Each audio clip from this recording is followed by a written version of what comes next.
Are you ready to take control of your financial future? Barry Watts with Wealth Care has the strategies you need to plan for a successful retirement. Whether you're planning for retirement, saving to live out your dreams, or looking to grow your wealth, Barry has resources to guide you every step of the way. Barry and the team at Wealth Care develop customized plans to help you achieve your financial goals. Welcome to Watts on Wealth with Barry Watts. Welcome into Watts on Wealth with Barry Watts. I'm your host, Ralph Hibb. Did you know retirement has 3 distinct stages? And on our show today, you'll learn some cutting-edge financial strategies and tips on earning income for life in your retirement. As today, Barry tells us what those stages are. Later, he'll explain what you need to do to plan for those. And then even later on in our Steps to Confidence, Barry Watts will share what you should consider adding to your retirement checklist. So joining me right now is our main retirement designer, Barry Watts, the founder and CEO of the Wealth Care Corporation, right there at Highway 65 and Battlefield Road in Springfield. Barry, we always have a great time on the radio show, and it's great to see you and be face-to-face with you. Well, thank you. It is good to be with you. They tell me I've got a face for radio, but here we are on TV, so we're going to make the most of it. We are. You're looking great. Barry, for years we've heard retirement described as the golden years, and I've thought of it like that. I've been retired and doing your radio show, been retired from TV for about a year and a half. But it's that period of time that arrives after we step away from the workforce. And you say there's really a different way we should be looking at that. Well, it's interesting to me that you said, I've been retired, and yet you're still working on the radio show and here on TV. And that happens to a lot of people. They go back to work after retirement. In some form. Yeah, one of the things I think drives that is that for some people, the golden years actually, if they're not careful and don't manage it properly, can become the rusty, dusty years. Yeah. And we don't want that to happen. We want retirement to be vibrant. A generation ago when people retired, perhaps retirement didn't last as long then as it does now, and you could think about retirement as just one block of time. But today there are 3 distinct phases of retirement, and each of those has its own unique set of challenges and opportunities. Well, and we can remember them because they rhyme. And Barry, can you walk us through those 3 phases? Well, they do kind of rhyme. The first phase, Ralph, right after retirement, this is the one that you're sort of kind of in except for when you're working. Yeah. This is the go-go phase. And the go-go phase lasts for that first third of your retirement and is followed by the slow-go phase. You go a little bit slower after a while. And eventually most people get to the no-go phase. It's not going to happen. And so those are the 3 phases into which we have to do planning. Yeah. Well, they're fairly straightforward as you get the information on how to find Barry's kit. Those stages are easy to remember. So let's take those one by one. And what do you mean, first of all, by the go-go years? Well, think of this as the first 10 to 15 years of retirement. Say age 65 to 75 or 77, something like that. Okay. These are the fun years, the years where you're active, you're filling out your bucket list, getting all those things you wanted done. Sometimes there's a lot of travel involved here. You're usually feeling pretty good, fit and healthy and energetic, and that's why you're able to go-go. You know, these days, Ralph, a lot of folks who are in the go-go years are playing pickleball. They are. And in fact, in our practice here, we've got some clients, one of whom is like the national pickleball champion in some way or another. And so it's just kind of fun to watch all of that happen. Obviously, grandkids are an important part of this phase for most people. And this is usually the most expensive phase because those pickleball paddles can cost $150. and there's all the going that goes on, the travel that's a part of that and so forth. I happened to notice the other day, I was reading an article that said McDonald's sales are down and prices are up. They reported that a Happy Meal has increased in cost by 75% since the year 2000. And so that's the kind of thing that you have to be aware of when you're in these go-go years, because these are the big spending years. Right. So if the go-go years, if you're in that, last till around our mid-70s, that next phase takes us to about age 85, right? And things really start to change a bit at 85. Well, that is when most clients begin to slow down in this phase, somewhere there in the 80s. Some of them slow down severely. They don't travel as much. They play a lot slower game of pickleball. And that's why it's called the slow-go years. During this phase, medical expenses begin to predominate your concerns. And it causes people to be afraid to spend because they think they may run out of money in retirement. And of course, there's 2 types of medical expenses people run into. There's the Medicare cost itself, and Medicare does cost when you go on it at age 65. In addition, you have to pay your Medicare supplements. And beyond that, then there's the cost of long-term care, which can be $7,000 to $10,000 a month here in the 417 area code. So at the Wealthcare Corporation, we help people allocate a portion of their income every year to pay for those Medicare and long-term care expenses. That's what a well-designed retirement income plan does, is it shines a path on the, or a light, I should say, on the path in front of you so you can approach the slow-go years with confidence instead of fear. Great advice as always, Barry. So important to address those risks associated with each of the phases, the go-go, slow-go, and no-go years. Up next, we'll talk more about that third and final stage of retirement. Barry Watts will tell us all more about that and how to get ready for it. Later on in Steps to Confidence, he'll be over at the big board there explaining just exactly to you, explaining what needs to go into your retirement planning checklist. That's next on Watts on Wealth. We'll be right back.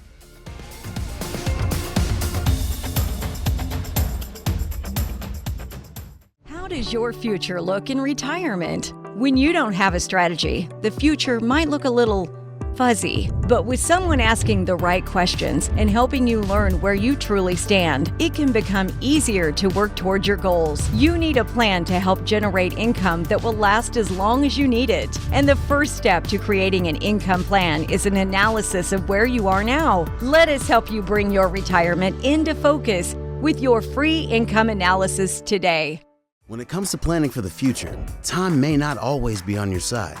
Think about your taxes. Tax rates are historically low right now, but they'll likely be higher in the future. Our current tax rates are set to expire in just a few short years. With the right planning and strategy, you might be able to cut your tax bill in the years to come. But don't wait until it's too late to take advantage of today's lower tax rates. Let us be your partner in planning for tomorrow so you can enjoy your retirement today.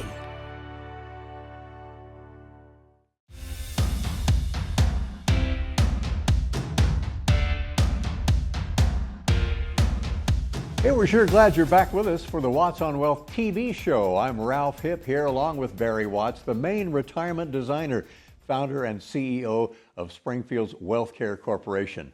Barry, earlier you shared those three stages. We have the go-go and the slow-go and the no-go years.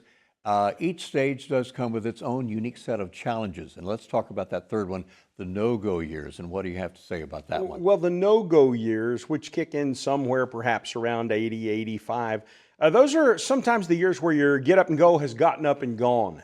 And sometimes you can't even find it after that. There's a significant slowing down in these years, but not always. I've got a client who is a retired physician, actually here in Springfield, who's 97 years old. 97. And he astonishes me every time he drives himself to my office and walks in quite vibrant, robust, and alive. So that last phase of retirement that has 10 or 15 years in it, it can be vital, but you've got to take care of yourself. Or my mother-in-law, who was in Nixa, she said, you know, how much hitch have you got in your giddy up? Yeah, there you go. I get a little bit more every year. So we're generally talking around age 85 to 95 here? Well, probably starting in the mid-80s. And as we plan at the Wealthcare Corporation, we plan everybody to age 100. Now, of course, we know not everybody's going to live to be 100 years old. But you don't want to plan to 85 and live to be 92 because you know what you have to say if that's the case. Would you like fries with that? That's right. And that's not a very good way to end up your retirement. And you just talked about those Happy Meals going up, too. Oh, yeah, that's exactly right. A little bit more, but not enough. What are some of the biggest risks that are associated with that final stage of retirement, the no-go years, some of the risks and pitfalls we should look for? The big concern everyone has, of course, is running out of money and having to reduce their income to just whatever Social Security and maybe pensions pay, if that's what they have. Paying for additional medical care often becomes significant because you have more and more medical expense usually at that time. Sometimes you need to pay somebody to do some things for you like mow your yard and even wash your car, home maintenance kind of stuff. One of the things to consider in this phase of life is where are you going to live in relation to the rest of your family? Because if your family is going to be checking in and taking care of you, it's an important thing that perhaps they live a little closer. And so you may need to make a relocation to deal with that.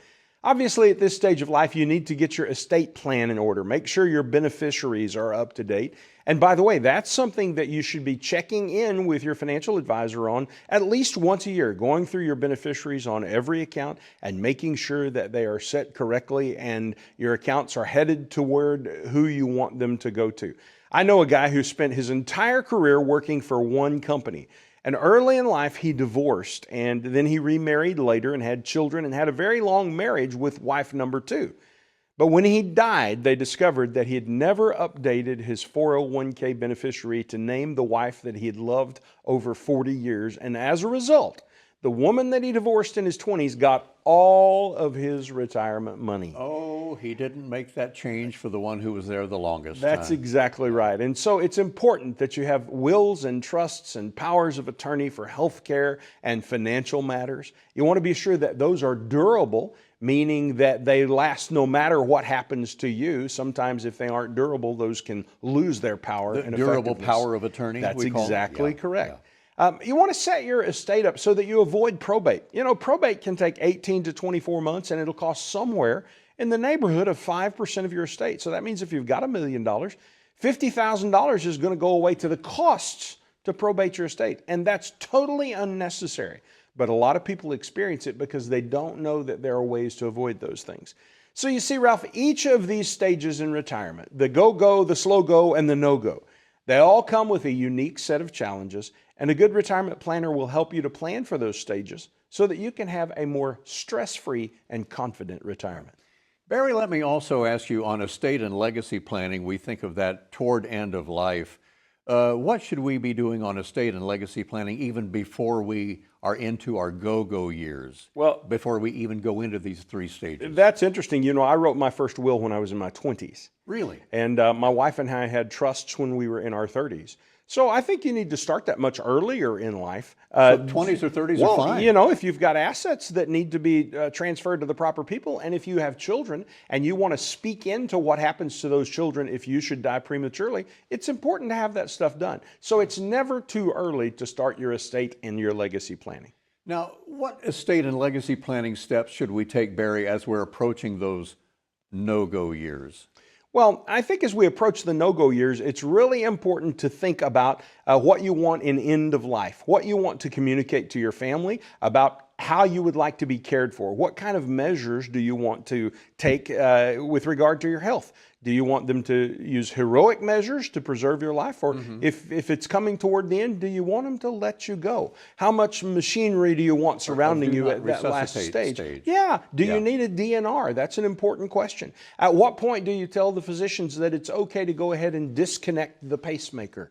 Because that's something they have to do with people who have pacemakers. So I think you have to speak into all of those things in order that you're prepared. And you ought to also talk to your family about what you want in the way of final services and things like that. Do you want anything? Do you want nothing? Who do you want to speak? How do you want your service to go? How do you want to be remembered? I think that's a really important question. And we ask that question to our clients a lot, and they kind of shrug their shoulders and say they don't really know. I always have a thought, and friends at home, how many people would come to your service around the Ozarks? How many people will show up and celebrate the life you led and really the kind of a life you want to lead in your final years is what Barry's all about at the Wealth Care Corporation. Well, those final years, and we hope the final years are 30 or 40 deep for you, Ralph. I hope so. Those final years are what we focus on. First, being sure that they are fully funded, that you've got the money to do the things that you want to do to enjoy the life that you want to enjoy. And then there's some tidying up around these other issues that need to be attended to, and we help people think about that as well. Some very important insights, Barry, and always great to hear that advice from you. Straight ahead on our show, Barry helps you check off some of the items on your retirement checklist. Next in this week's Steps to Confidence. Also still to come, I'll be asking and he'll be answering some of your retirement questions, and we'll be right back with more of the show after this.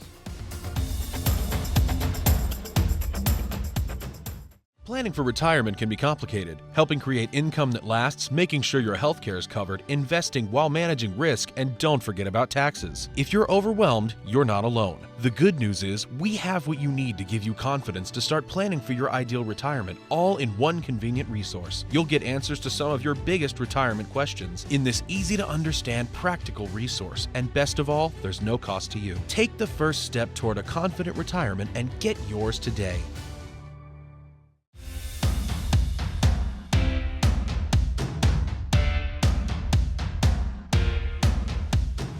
Time for this week's Steps to Confidence as Barry explains what you should be considering adding to your retirement planning checklist, helping you get ready for this next phase of life. Barry? Thank you, Ralph.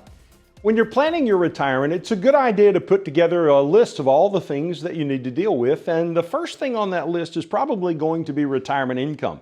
Because if you don't have plenty of retirement income, your retirement won't go as smoothly as you had hoped it might. So the question is, how should you think about retirement income? Well, I think that the first thing that you should do is probably consider how much income you're going to need in retirement. I'm always surprised when people come in and sit down with me in my office and I ask them that question. They don't know how to answer the question. They don't know how to think about the amount of money they're going to need to spend in retirement. I call it sitting on the porch money. Now, I recognize that you may not sit on the porch in retirement, might not even want to do that, but the whole point is if you quit work, did nothing but go home and sit on the porch, how much money would you need deposited into your bank account every month in order to pay all of your bills so that you would have everything covered and you don't have to worry about going back to work to pay the bills? Well, whatever that number happens to be for you. For some people it's $5,000 a month, for others it's $7,500 or $10,000 a month. Whatever your sitting on the porch number is, that's where we start thinking about retirement income. Because if we know what your sitting on the porch number is, then we can subtract from that your Social Security, because that money is already provided to help you sit on the porch, and your spouse's Social Security, and then perhaps you have pensions. So if you've got any pensions, we'll subtract pensions from that sitting on the porch number. And what happens is eventually it evolves down. You might add in there income from a rental house or something like that if you have such a thing. It evolves down to where we know what the number is that has to come from your own retirement savings account. Now we can take that number and dig into the math regarding how much you already have saved for retirement. And that helps us to figure out how long, I should say, that your retirement income is going to last. We like to have your retirement income last until you're 100 years old. I recognize you may not live to be 100, but if you live to be 85 and die with money, that's okay. What we want to be sure of is that you don't run out of money at 85 and live to be to 92 or 93. And so the way we begin dealing with that is through the first thing that ought to be on your retirement planning checklist, which is determining your sitting on the porch number and figuring out how you're going to get retirement income all the way to age 100. Now, the second thing that you need to consider is how you're going to manage taxes in retirement. Most people haven't given any thought to this, and they don't realize that probably your number one expense in retirement is going to be income taxes. People kind of take that askance when I tell them about it, but it's true. In fact, taxes are probably going to be higher in the coming years of retirement than they would be today, and people are not trained to think or understand that. The next tax increase is already on the books. Nobody has to vote on anything. No president has to sign anything. In 2026, taxes are going higher, and that's the first step of many to come.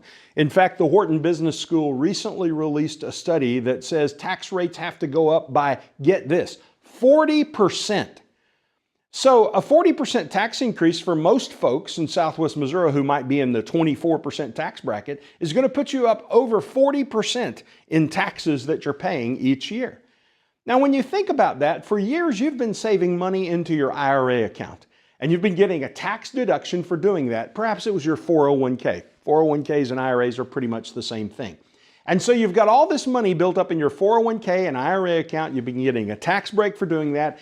And now you retire and you start taking money out of that account. If you don't start taking money out immediately, eventually you'll have to start taking that money out. If you're born after 1960, the age at which the government forces you to take it out is actually age 75. So the government forces onto you the income that you may or may not even need at that point. Now, today, you've got control of whether you take that income or whether you leave that income in the account. Today, you have control of the tax rate at which you choose to pay income. But the future is coming when you'll no longer have control of your tax rate or of the amount of income that you must have. So it's very important that you consider you may have put all that money into a 401k or IRA account, and now you're going to be forced to pay taxes on it in retirement at higher and higher and higher and higher rates. But you can manage that. And that's one of the things that we help you do at the WealthCare Corporation is manage that to hopefully get you to the 0% tax bracket in retirement. And if not 0%, then to the lowest bracket possible. The third thing that you need to consider is how you're going to pay for long-term care. This is the hidden boogeyman in the bushes that most people don't pay much attention to. I think it's because it's intimidating and because they realize it's really hard to know how you're going to pay for it. In fact, what I've discovered is that most people ignore this altogether because they think the only way to pay for long-term care is to buy expensive long-term care insurance that is what we call use it or lose it. And if you're fortunate enough to die in your sleep, then you'll never use your long-term care insurance and all that money that you paid into that policy has been gone. There are better alternative situations, many of them.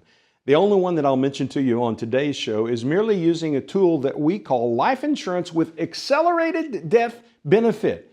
People don't like life insurance because it only pays if you die. It's really death insurance. But if your life insurance policy has an accelerated death benefit, the policy will actually pay you while you're living for your long-term care expenses. Those are the three things that ought to be on your retirement planning checklist.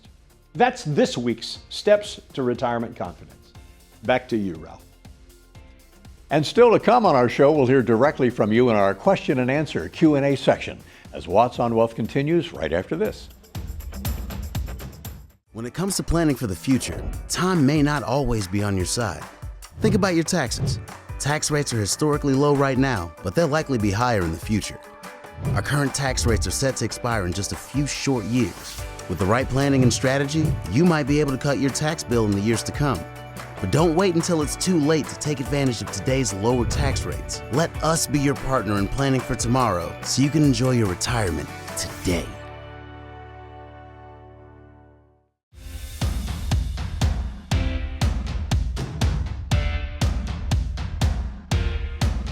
Well, we really love doing this on our radio show that Barry Watts and I do every weekend. Time on the TV show to get some of the questions you have for Barry today. Barry, ready to get started? I'm ready, Ralph. Looking forward to it. We're doing this lights, camera, action. I'm ready. How about It'll that? be great. All right. Here's our first question. This one from Gene in Rogersville, Missouri. My husband and I are getting ready to retire this year. Many years ago, we bought an annuity from our bank. And how do we know if an annuity makes sense for us? Well, Ralph, annuities are just simply a tool. And by the way, thanks, Gene, for asking this question because a lot of people have this question. Annuities are a tool. They're neither good nor bad. It all depends on what you specifically need and how you're using that annuity, what you hope it will accomplish.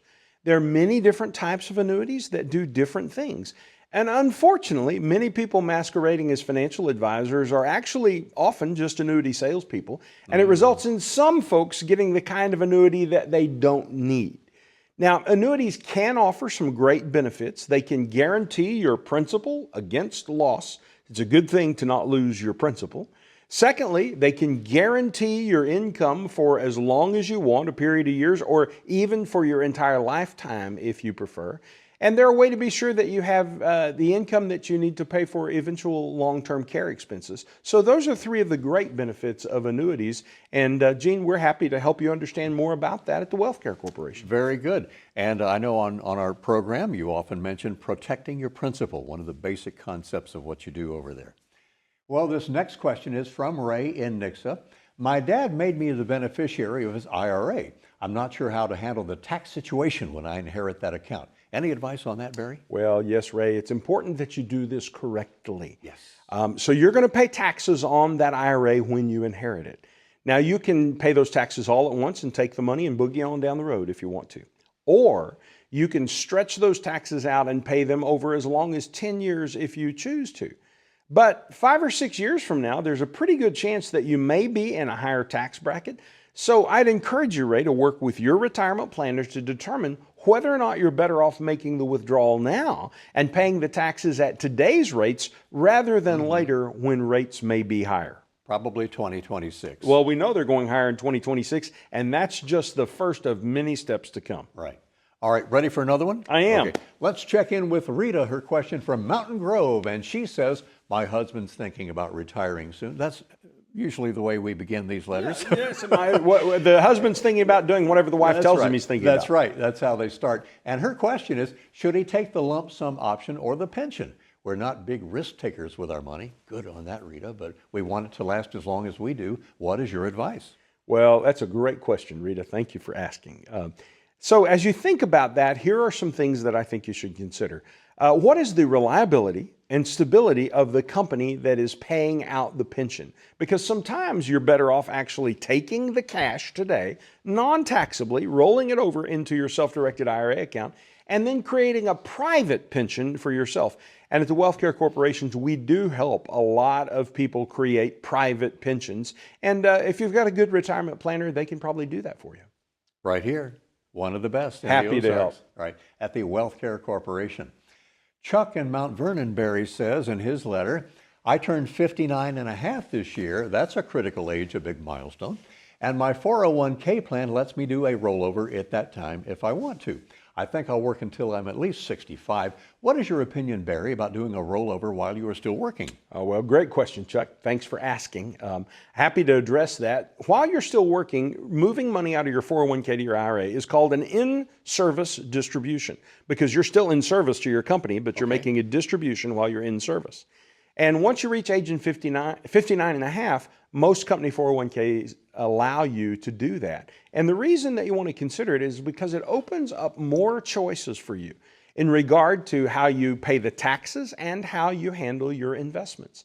Now, we encourage everyone to be sure that they have some safe money that is totally protected from the stock market, and most 401k plans simply don't offer a safe money kind of an account. And so many people, thought bonds did that. And what they discovered in 2022 and early 23, when interest rates went up, is that the bonds that they had moved into because they thought they were safe went down in value. In fact, we had a guy come to us for some work in this area, and he had moved all of his money to one of those plans that's got a year attached to it, like 2026, because that was when he was going to retire. And in his last year of working, his account had gone down in value by 35% because he put all the money into safe bonds. And he just didn't know any better, didn't know how they worked. So these are important things that somebody should be coaching you on. And hopefully you've got a good retirement planner helping you with that. And if you don't, we'd be happy to help you with that at the Wealth Care Corporation. All right. Barry, we sure appreciate your answers, and you said all of those were terrific questions. They were great questions, and the important thing is ask your questions. People often wonder and they Google and they try to find answers, but they ask the question a little bit differently than they should have perhaps, and they get an answer that's way off target. So ask an expert, because we do this every day. We know the answers to the questions, and if we don't know the answer, we know where to go to get the right answer. That's right. Okay. If you have a question for Barry, submit it using the information on the bottom of your screen, and we might just answer that on a future show right here. If you want to know more ways to generate lifetime income, reduce your tax bill, maintain that lifestyle you want in retirement, reach out now to start planning your ideal retirement years. For Barry Watts and the whole team at Wealth Care Corporation, I'm your host, Ralph Hipp. Hope you'll join us on the radio too. Barry and I wish you a healthy and happy journey to and through retirement.